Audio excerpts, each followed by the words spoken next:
Hello, welcome to this tutorial on mapping a transdisciplinary project using the generated resources learning methodology that is created by Dr. Pascal and Dr. Anju Shazo, who are co-founders of the Mahatma Gandhi International School in Ahmedabad.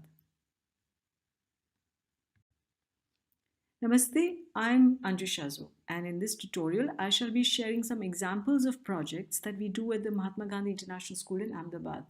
I shall take you through the processes of mapping the whole project, so let's get started. The first important thing is that projects must be relevant. They must have a purpose, and this must be linked to the child's life context. At our school, children learn by doing real life projects, such as running the cafeteria for a day. They calculate quantities, they make purchases, they make the food themselves, they manage their accounts, they calculate the profit and loss, and then they learn about their own health. By doing this, many competencies in maths, languages, science, and technology are easily covered. Or they make films, for example, on social issues, and by scripting, storyboarding, filming, editing, they learn languages, social sciences, technology, sound and light in physics, etc. And of course, so many real life skills such as observation, collaboration, communication, organization, critical thinking, etc., are naturally integrated.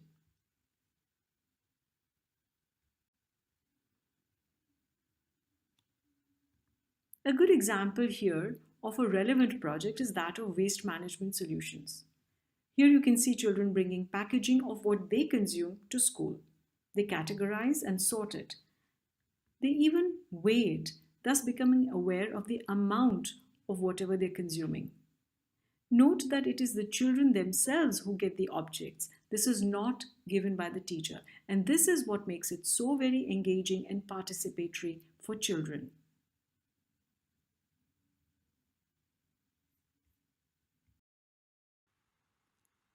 Children also learn to read the labels on the packets that they're consuming and understand these. They classify the packaging on the basis of the origin of the product, whether it is imported or made in India.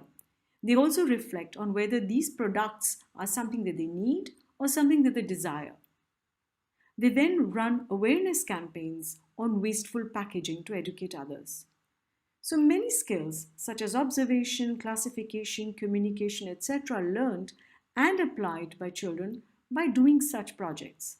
They also learn critical thinking by analyzing the impact of advertisements. Obviously, in such projects, there's a lot of scope to integrate various art forms, such as they can make posters with messages or draw the life cycle of a product to educate others. Now, here is a mapping of a project. The different branches depict the different processes that are involved.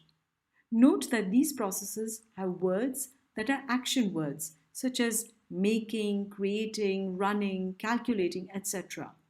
So, for example, if they're running a campaign on e-waste management, then of course they'll be making a table on the items that are coming in or going out of their homes. They'll be identifying their needs and wants. They'll be analyzing advertisements. They'll be tracing the journey of a product and so on. Teachers work collaboratively, therefore, to first note down all the processes which go around such a project. And then they make the links with the competencies in the curriculum. We shall see that just a little later. First, let us understand the difference between an activity and a project. There are a lot of misconceptions on what is a project and what is an experiential learning project. Both activities and projects are important, but it is obvious that activities can be standalone modules or fall within the scope of a project. For example, an activity is instantaneous and it's based on instructions, but a project is long-term with stages of an action plan, objectives, and anticipated outcomes. These processes are mapped and children have opportunities to experiment, apply, and discover new insights. To take an example, a role play is a simple activity. It can even be used, for example, to check prior learning of the children, or it can be used as part of formative assessment. But preparing a play as an awareness campaign for a social issue is a project. So the preparation of the play is mapped in terms of content, dialogues, costumes, space, lighting, budgets, etc. Now, this obviously will include a lot of competencies from different disciplines such as languages, science, math, social studies, management, arts, etc. Similarly, writing a report after a research or doing a presentation is an activity. For example, a topic, which is what is electricity, is an activity. But if you're doing a project, it means you're doing a project on what is the electricity consumption at home. How do we eliminate wastage? So making plans or making proposals to reduce wastage can become a project. This means the children are conducting surveys, they're making plans, they're making a solution.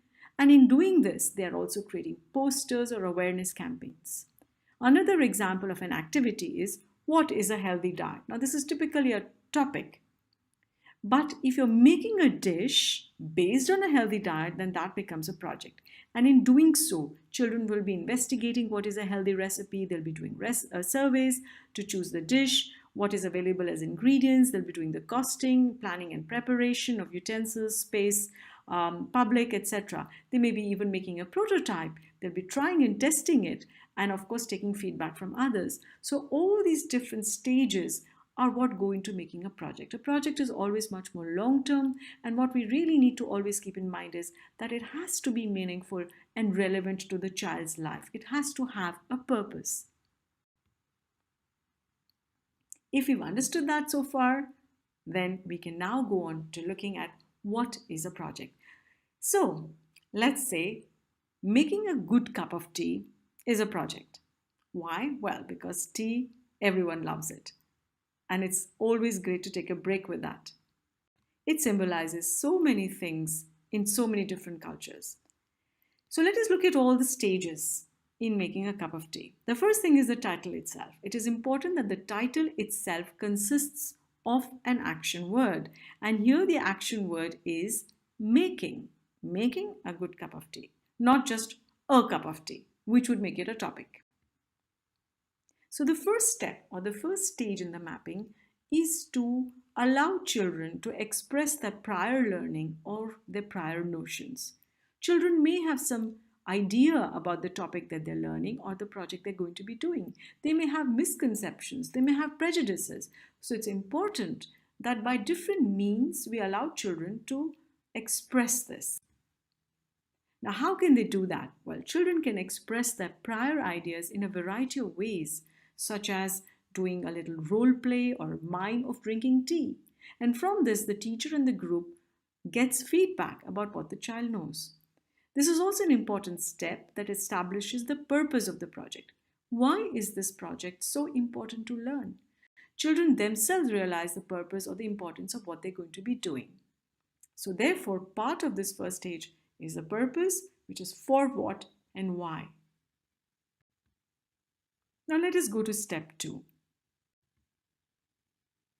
This consists of doing research by the children on the topic or object of exploration.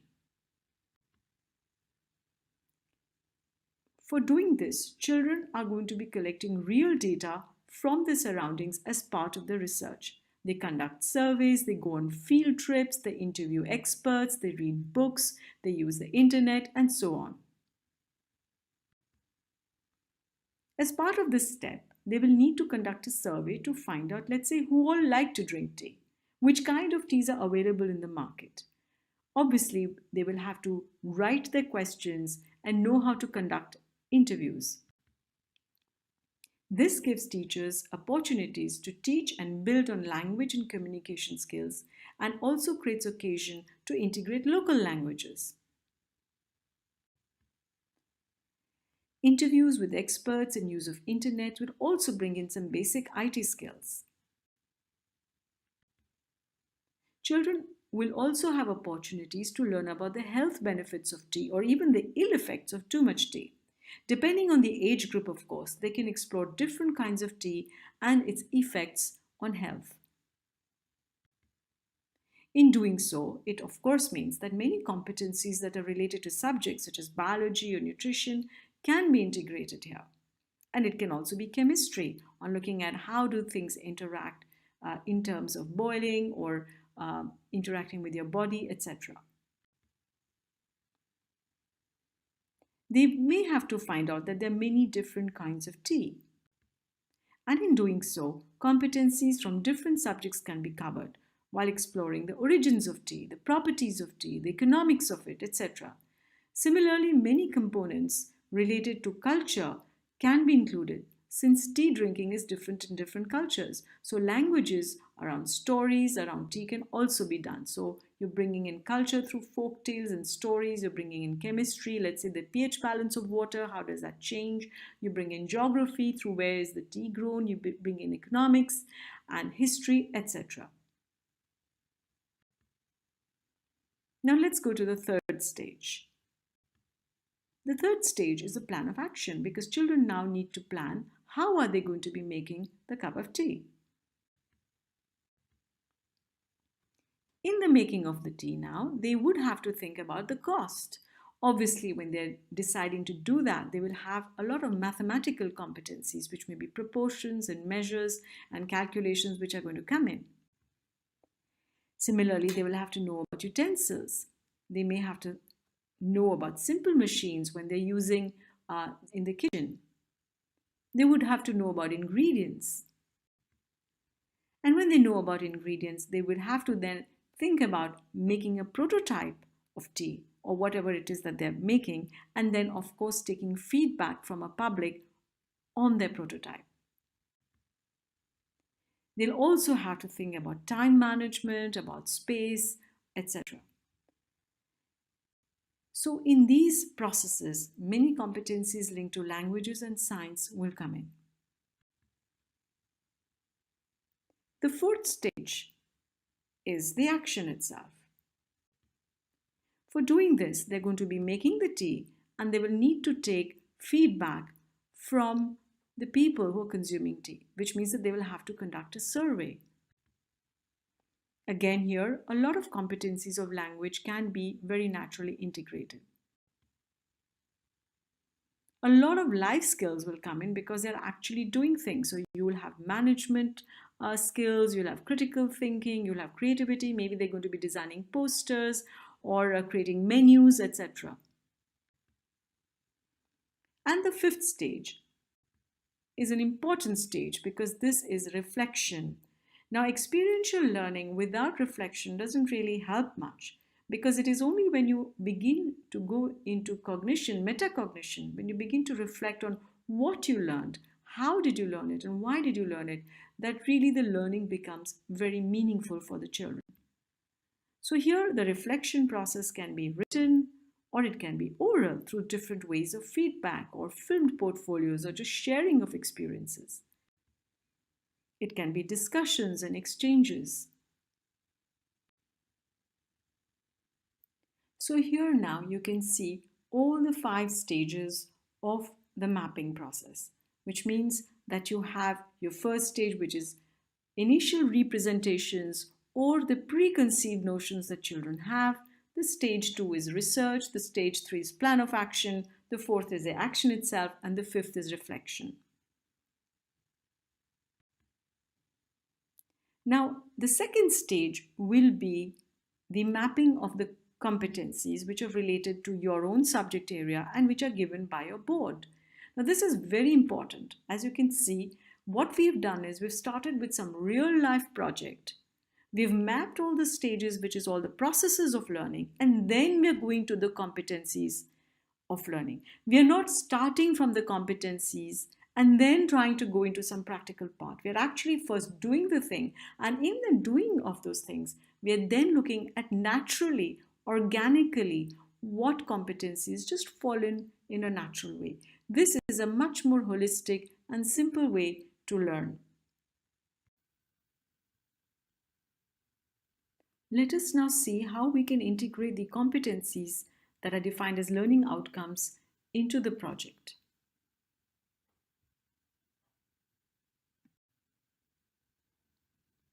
If we take the subject of English, Then, while doing activities, different competencies according to different age groups can easily be integrated. For example, you can see here in grade 4, doing different kinds of advertisements when they are reading labels, that would be fulfilling a competency in grade 4. Or when they're conducting short interviews of people around them, then they are doing a competency in grade 5. Similarly, when they're engaging in conversations or doing small role plays or inviting people, writing letters, all of this would mean that they're actually covering language competencies as defined in grade 6 or 7 or 8 according to the level of difficulty. Similarly, in mathematics, you can have competencies from grade 6 to grade 7 and grade 8 that can be integrated. For example, draws and interprets bar charts and pie charts. So the data that the children collect, let's say they're doing a survey on who likes what kind of tea, then that real data can be then analyzed in terms of a bar chart or a pie chart. So they may also interpret a data using a bar graph to look at consumption of tea, which is more in winters than in summers. In the original, it is written electricity. So you can see how easy it is. Similarly, calculates profit and loss. That is again a competency which can easily be integrated. Similarly, many competencies in environmental sciences can be integrated. For example, in grade 3, they can explore the aroma of different types of tea leaves, list out the different cooking processes, make estimates of quantities.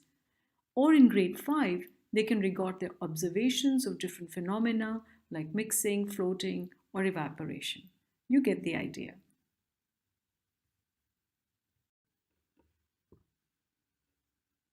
Many learning outcomes in science as well, such as investigative procedures, observation about the nature of materials, phenomena such as the structure of a flame, etc., can be covered.